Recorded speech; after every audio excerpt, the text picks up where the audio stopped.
রাধে বন্ধুরা, আর একটা রেসিপি আপনাদের সঙ্গে শেয়ার করতে চলে এসেছি। দেখতেই পাচ্ছেন, হ্যাঁ, আজকের বানাবো ডিম পোস্ত। ডিমের ঝোল ঝাল তো অনেক খাওয়া হলো, চলুন আজকের একটু ডিম পোস্ত খেয়ে দেখি কিরকম লাগে। তো ডিম পোস্ত বানানোর জন্য এখানে 4টে ডিম নিয়েছি, নিয়ে সিদ্ধ করে নিয়েছি। এটা নর্মাল পোলট্রির ডিম যেটা পাওয়া যায় সেই ডিম। তো সিদ্ধ করে নিয়ে আমি এখানে নুন হলুদটা মাখিয়ে নিচ্ছি। নুন হলুদ মাখিয়ে নিয়ে তারপর একটু চিড়ে নিয়েছি, দিয়ে এবারে ডিমটাকে ভেজে নেবো। যেরকম ডিমের ঝোল বা কারি বানানোর জন্য ডিম ভাজি, ওরকম ভাজবো না, জাস্ট হালকা করে একটু নেড়ে নিয়ে তুলে নেবো। বা এটা সিদ্ধও করা যেতে পারে, না ভাজলেও চলে। তো আমি ভেজে নিয়েছি একটু নুন হলুদ মাখিয়ে, দেখতেও ভালো লাগে, খেতেও ভালো লাগে, তাই তো ভেজে তুলে নিচ্ছি। নিয়ে ওই তেলেতে একটু পেঁয়াজ দিয়ে দেবো। পেঁয়াজটা লম্বা লম্বা করে কেটে রেখেছি, দিয়ে পেঁয়াজটাকে একটু লাল করব। লাল না ঠিক, মানে একটু ব্রাউন হলে ওতে টমেটো দিয়ে দেবো। একটা ছোট টমেটো কেটে রেখেছি, টমেটোটা দিয়ে দেবো।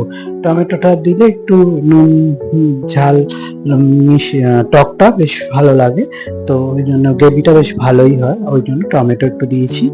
কেউ চাইলে এখানে টমেটোটা নাও দিতে পারেন। দিয়ে এবার একটু নুন দিয়ে দেবো যাতে টমেটোটা একটু নরম হয়ে যায়। তো নুন দিয়ে তারপরে টমেটোটা ভাজতে থাকবো। দিয়ে তারপরে এখানে রোজকারের যে গুঁড়ো মশলাগুলো সেগুলো দেবো। গুঁড়ো মশলার মধ্যে এখানে তেমন কিছু লাগছে না, শুধু হলুদ আর একটু কাশ্মীরি লঙ্কা দেবো কালারের জন্য। টমেটোটা আমার গলে গেছে, এবারে একটু এখানে হলুদ দিয়ে দেবো। আর পেঁয়াজ আর আদা বেটে রেখেছিলাম, এখানে রসুন দিইনি, তো পেঁয়াজ আদা বাটাটা আমি দিয়ে দিচ্ছি। রসুনটা দিলে না পোস্তর সঙ্গে তো ঠিক যায় না, তো ওই জন্য অল্প করে একদম এক চামচ করেই পেঁয়াজ আদা রসুন বাটাটা দিয়েছি। রসুন না, সরি, পেঁয়াজ আর আদা বাটাটা তো দিয়ে ভালো করে নাড়তে থাকছি। দেখুন মশলা থেকে আমার মোটামুটি তেল ছেড়ে দিয়েছে।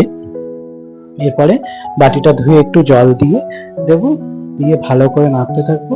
নেড়ে এবারে হলুদ আর কাশ্মীরি লঙ্কা গুঁড়োটা দিয়ে দেবো। দিয়ে ভালো মতন ওটাকেও আবার নাড়তে থাকবো।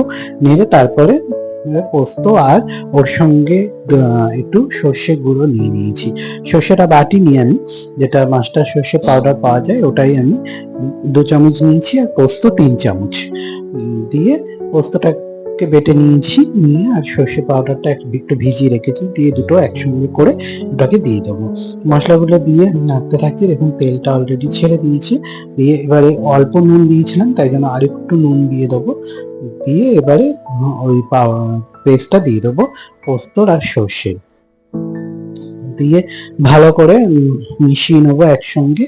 দিয়ে তারপরে ডিমটা দিয়ে দেবো। মোটামুটি আমার রান্নাটা এখানে রেডি হয়ে গেছে। পোস্ত আর সর্ষের পেস্টটা দিয়ে দিলাম, দিয়ে বাটিটা ধুয়ে একটু জল দিয়ে দেবো। দিয়ে ডিমগুলো মাঝখান থেকে চিড়ে দেবো, তাতে কি বেশি ভালো হয়। গোটাটা দেওয়ার থেকে একটু চিড়ে দিলে মশলাটাও ভেতরে ঢুকে যায়, আর এটা খেতেও ভালো লাগে। আমি এইভাবেই করি। তো যাই হোক, আপনাদের সঙ্গে শেয়ার করলাম আমার ডিম পোস্ত একেবারে দেখুন রেডি। এবারে গরম জলটা দিয়ে দিচ্ছি, দিয়ে ডিমগুলো আমি ছিঁড়ে নিয়েছি, মাঝখান থেকে কেটে নিয়েছি যেটা আর কি, সেই ডিমগুলোকে দিয়ে দেবো। জলটা ফুটে, গ্রেভিটা যে যার মতন রাখবেন। তো এটা বেশি অতিরিক্ত গ্রেভি থাকে না, অল্প একটু গায়ে মাখা মাখা হলেই ভালো হয়, যেহেতু পোস্ত তো। তো ডিমগুলো দিয়ে দিচ্ছি। দিয়ে এখানে ঝালের জন্য একটু কাঁচা লঙ্কা দেবো উপর থেকে, আর পোস্তর সঙ্গে একটা লঙ্কা বেটে নিয়েছিলাম, আর উপর থেকে দেবো একটু সর্ষের তেল। দিলেই আমার ডিম পোস্ত একেবারে রেডি। তো আমি এইভাবে বানাই, আপনাদের সঙ্গে তাই শেয়ার করলাম। আপনারাও বানিয়ে দেখুন কিরকম লাগে। তো রেসিপিটা ভালো লাগলে একটু লাইক করবেন, শেয়ার করবেন, কমেন্ট করবেন। ততক্ষণে ফেসবুকে দেখলে পেজটাকে ফলো করবেন, ইউটিউবে দেখলে সাবস্ক্রাইব করবেন। দেখা হচ্ছে আর একটা রেসিপিতে। ততক্ষণের জন্য সবাই ভালো থাকুন, আর সবাইকে আবার রাধে রাধে।